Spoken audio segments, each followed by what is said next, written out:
প্রিয় দর্শক, আপনি রিটার্ন দেওয়ার সময় এই ভুলগুলো করছেন না তো? কারণ আপনি যখন রিটার্ন দাখিল করছেন তখন ছোটোখাটো নানা ধরনের ভুলভ্রান্তি হতে পারে।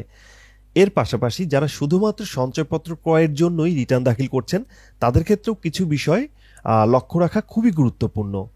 তো আমরা আজকে জানার চেষ্টা করব কোন কোন বিষয় আমাদেরকে লক্ষ্য রাখতে হবে।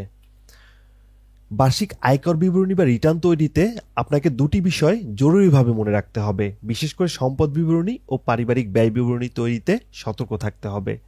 আদারওয়াইজ আপনাকে এর জন্য মাশুল গুনতে হতে পারে। তো কিভাবে সম্পদ বিবরণী ও পারিবারিক ব্যয় বিবরণী হিসাব করবেন সেটি আমরা পরবর্তীতে আলোচনা করব। এরপরে আপনি যদি জীবনে প্রথম রিটার্নে সম্পদ বিবরণীতে কোনো কিছুই না লুকান তাহলে আপনি ঠিক আছেন। অনেকেই ভাবতে পারেন এবছর সম্পদ দেখাবো না, এবছর কিছু সম্পদ দেখাবো, আগামী বছর আরও কিছু সম্পদ দেখাবো, এভাবে ধীরে ধীরে কর নথিতে সম্পদ দেখাবো। কিন্তু এই ধারণাটি পুরোপুরি ভুল। প্রথম বছরই রিটার্নের সব সম্পদ আপনি দেখিয়ে দিন, তাহলে পরে আর ঝামেলায় পড়তে হবে না। কারণ আপনি যখন সম্পদ বাড়াবেন তার বিপরীতে কিন্তু আপনার আয়ও বাড়তে হবে। সো এটির একটা কনসিকুয়েন্স না থাকলে আপনার আয়কর রিটার্ন যথাযথ বা সঠিক হবে না। এরপরে নতুন করদাতাদের মনে রাখতে হবে, বাড়ি গাড়ি কিংবা 40 লাখ টাকার বেশি সম্পদ থাকলে আয়কর বিবরণীর পাশাপাশি আলাদা ফর্মে সম্পদের বিবরণী জমা দিতে হবে। অর্থাৎ 40 লাখ টাকা পর্যন্ত যদি আপনার সম্পদ থাকে সেক্ষেত্রে আপনাকে এক পাতার ফর্মেই জমা দিলে হবে, কিন্তু এর বেশি হলে আপনাকে আপনার টোটাল সম্পদের বিবরণী তুলে ধরতে হবে এবং সেটি আলাদা একটি ফর্মে, সেটিও আমরা আলোচনা করব। এরপরে পারিবারিক ব্যয় বিবরণীর ক্ষেত্রে প্রথমবার রিটার্ন জমাদানকারী করদাতার মনে রাখতে হবে আপনার আয়ের সঙ্গে পারিবারিক খরচ যেন সঙ্গতিপূর্ণ হয়ে থাকে। অর্থাৎ আপনি যদি 100 টাকা আয় করেন তাহলে আপনার ব্যয়, যদি সাপোজ মনে করুন আপনি 100 টাকা আয় করেছেন এবং সেই আয়ের বিপরীতে আপনি 60 টাকা সম্পদ করেছেন, অর্থাৎ 100 টাকার মধ্যে আপনি 60 টাকা দিয়ে কোনো একটা সম্পদ কিনেছেন, বাকি 40 টাকা কিন্তু আপনার ব্যয়। সো এই বিষয়টি আপনাকে মনে রাখতে হবে। প্রথম বছর সাধারণ জীবনযাপনের পারিবারিক খরচ দিলেন কিন্তু আয় তেমন বাড়ল না, কিন্তু তারপরেও আপনি বিলাসী জীবনযাপনের তথ্য দিলেন, তাহলে কিন্তু বিপদ। সেজন্য আপনি যে আয় করেন সেই অনুযায়ী জীবনযাপন করেন কিনা তা ব্যয় বিবরণীতে তুলে ধরুন। অর্থাৎ আপনার ইনকাম যদি 100 হয় তাহলে আপনার ব্যয় আপনি 40 টাকা দিতে পারেন। আপনার ইনকাম যদি 1000 হয় সেক্ষেত্রে আপনার ব্যয় আপনি 40 টাকার পরিবর্তে 400 টাকা দিতে পারেন। কিন্তু আপনার ইনকাম 100 টাকা হলো আর আপনার ব্যয় যদি 200 টাকা হয় সেই ক্ষেত্রে অবশ্যই ট্যাক্স রিটার্নটি ভুল হবে। তো বিস্তারিত আমরা পরে আলোচনা করব। এরপরে আয় নির্ধারিত সীমার নিচে হলে করদাতাকে আয়কর রিটার্ন দিতে হবে, কিন্তু আয়কর দিতে হবে না, শুধু করসীমা অতিক্রম করলেই আয়কর দিতে হবে। অর্থাৎ করসীমার ওপর 1 টাকা বেশি হলেও ন্যূনতম আয়কর দিতে হবে। এখানে জিরো রিটার্নের কনসেপ্টটি হচ্ছে এরকম যে আপনার যদি টিন সার্টিফিকেট থাকে সেই ক্ষেত্রে কিন্তু আপনাকে আয়কর রিটার্ন দিতেই হবে। তবে টিন সার্টিফিকেট থাকলেও একজনের ইনকাম বছরে 10,000 বা 2 লাখ বা 3 লাখ হতে পারে, সেক্ষেত্রে কিন্তু তার ইনকাম ট্যাক্সের রিটার্নের ট্যাক্স আসবে না।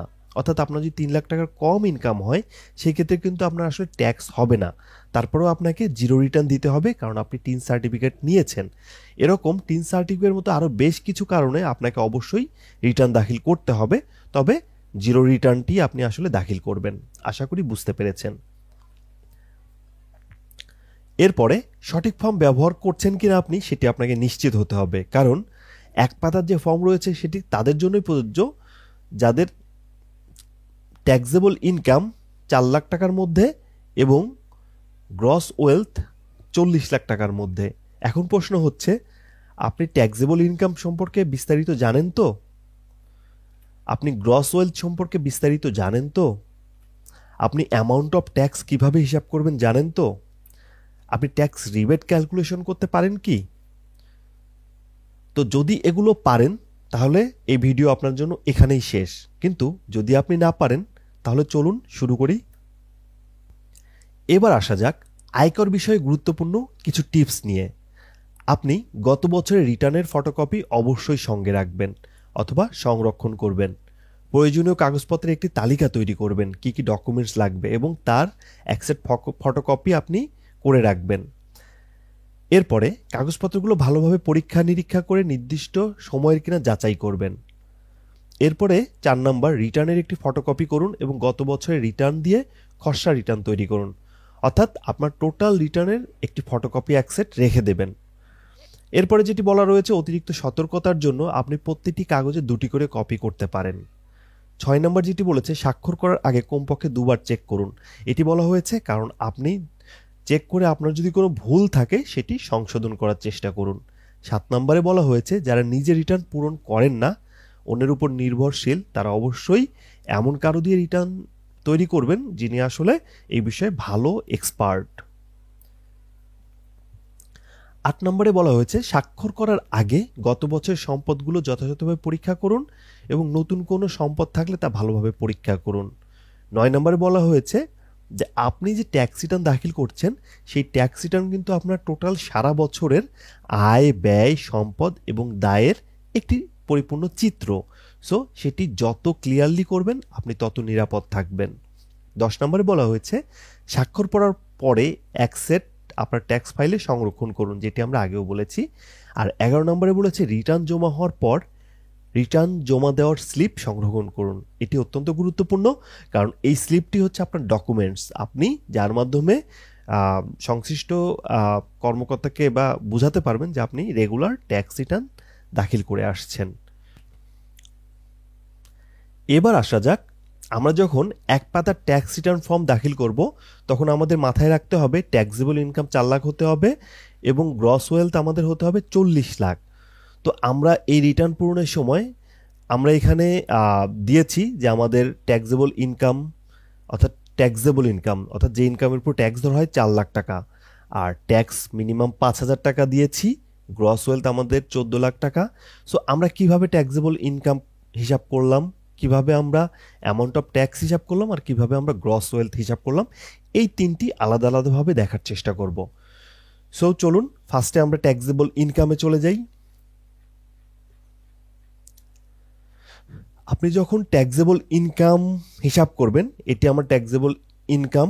সো আপনি যখন ট্যাক্সেবল ইনকাম হিসাব করবেন তখন আপনাকে মাথায় রাখতে হবে, আপনি যদি সরকারি বা বেসরকারি অর্থাৎ চাকরি করেন সেক্ষেত্রে আপনার স্যালারি এবং বোনাসটা এটি হচ্ছে ট্যাক্সেবল ইনকামের মধ্যে, আপনার স্যালারি এবং বোনাস ট্যাক্সেবল ইনকামের মধ্যে। এরপরে আপনার হাউস রেন্ট হতে পারে, মেডিকেল অ্যালাউন্স হতে পারে, তারপরে নিউ ইয়ার অ্যালাউন্স হতে পারে, এগুলো কিন্তু ট্যাক্সের মধ্যে না, অর্থাৎ এগুলো কিন্তু আপনার ট্যাক্সেবল ইনকাম না। এরপরে আরও অনেক ধরনের ইনকাম হতে পারে, সেগুলোও কিন্তু আসলে ট্যাক্সেবল ইনকাম না। সো আপনাকে মনে রাখতে হবে স্যালারি, বোনাস, এরপরে আপনি যদি সিকিউরিটিজ, ইন্টারেস্ট অন সিকিউরিটি সেটি দেবেন, বাট আপনার এই স্যালারি এবং বোনাসটা হচ্ছে আপনার ট্যাক্সেবল ইনকাম। ওকে, সো আমরা salary and bonus, interest on securities, agriculture income অর্থাৎ আপনার ল্যান্ড রয়েছে, ল্যান্ড থেকে ইনকাম করলেন, এরপরে ইনকাম ফ্রম আদার সোর্স, আপনি সব মিলায় আপনার আসবে টোটাল ইনকাম। ওকে, আপনার সব মিলায় হবে টোটাল ইনকাম। এই টোটাল ইনকাম থেকে আপনি বাদ দেবেন আপনার tax exam and tax free income, যেটি এই যে বললাম হাউস রেন্ট, মেডিকেল অ্যালাউন্স এবং বাংলা নিউ ইয়ার অ্যালাউন্স, এগুলো আপনার ট্যাক্স ফ্রি ইনকাম। সো এই 1,75,000 টাকা সাপোজ আপনি বাদ দিয়ে দিলেন এই টোটাল 5,75,000 থেকে, তাহলে আপনার ট্যাক্সেবল ইনকাম হচ্ছে 4 লাখ টাকা, অর্থাৎ ওই স্যালারি এবং বোনাসটাই আপনার ট্যাক্সেবল ইনকাম।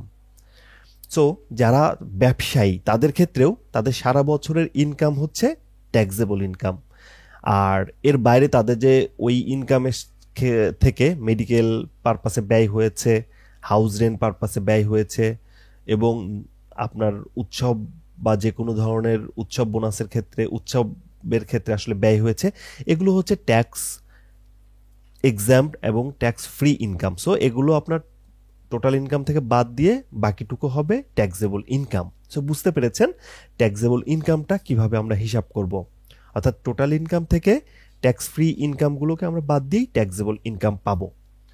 সো আমি প্রথম অ্যান্সারটি পেয়ে গেলাম, আমার ট্যাক্সেবল ইনকাম পেয়ে গেলাম 4 লাখ টাকা। এরপরে আমার গ্রস ওয়েলথ আমি কিভাবে বের করব? গ্রস ওয়েলথ আমি বের করব, আমার টোটাল সম্পদ কি কি আছে, যেমন এখানে আপনার এগ্রিকালচারাল প্রপার্টি, নন এগ্রিকালচারাল প্রপার্টি, আপনার সেভিং সার্টিফিকেট অর্থাৎ সঞ্চয়পত্র, প্রাইস বন্ড, লোন আপনি যদি কাউকে দেন, আপনার যদি প্রভিডেন্ট ফান্ড থাকে, আপনার যদি মোটরসাইকেল থাকে, আপনার যদি জুয়েলারি থাকে, ফার্নিচার থাকে, ইলেকট্রনিক ইকুইপমেন্ট থাকে, আপনার হাতে নগদ টাকা থাকে, বা আপনি যদি ব্যাংকে টাকা রাখেন নগদ, অথবা আপনার আদার্স কোনো ডিপোজিট থাকে যেমন ডিপিএস। সো এই সব আপনার সম্পদ, অর্থাৎ সম্পদ বলতে ওইগুলোই বোঝায় যেগুলো আসলে 1 বছরেরও অধিক সময় বা অনেক সময় ধরে আসলে সার্ভিস দেয়। সো এখানে এই বিষয়গুলো হচ্ছে আমাদের সম্পদ। মোট আমাদের সম্পদ 14 লাখ, যেটিকে আমরা বলছি গ্রস ওয়েলথ। সো আমরা গ্রস ওয়েলথ পেয়ে গেলাম, আমাদের গ্রস ওয়েলথ জানতে চেয়েছে 14 লাখ। এরপরে আমাদের অ্যামাউন্ট অফ ট্যাক্স কিভাবে হিসাব করব, যে আমাদের আসলে কত টাকা ট্যাক্স দিতে হবে, যেহেতু আমার ট্যাক্সেবল ইনকাম 3 লাখ টাকার উপরে।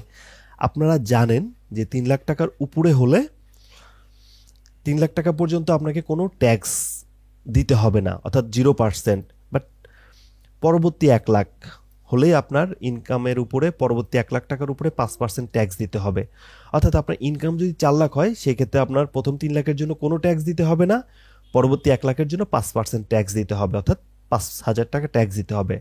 অর্থাৎ আপনার টোটাল ট্যাক্স আসবে 5,000 টাকা এসেছে। ওকে, এখন আপনি দেখবেন যে আপনার কোনো রিবেট পাবেন কিনা।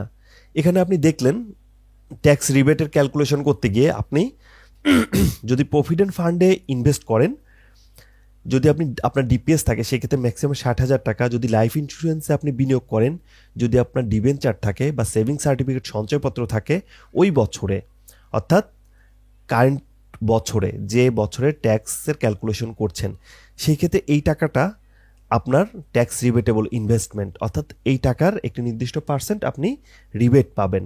সো আমরা দেখলাম আমি যেমন প্রভিডেন্ট ফান্ডে আমার 69,300 টাকা আসছে হয়েছে এই বছরে।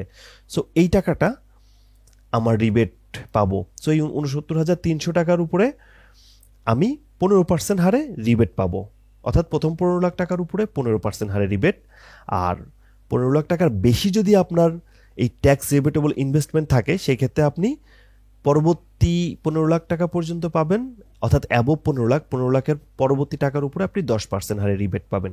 সো সিম্পল ব্যাপার যে আমি ইনভেস্ট করেছি বা আমার ট্যাক্স রিবেটেবল ইনভেস্টমেন্ট 69,000, এই 69,000-এর 15% আমি 10,395 টাকা হচ্ছে ট্যাক্স রিবেট পাবো। কিন্তু এখানে একটা মজার ব্যাপার কি, যে আমার ট্যাক্স আসছে 5,000 টাকা, বাট আমার রিবেট অর্থাৎ আমার মৌকুব ছাড় আসছে 10,395 টাকা। তার মানে আমাকে কিন্তু ট্যাক্স দিতে হচ্ছে না, কারণ আমার যে পরিমাণ ট্যাক্স আসছে তার থেকে বেশি আমি রিবেট পেয়েছি।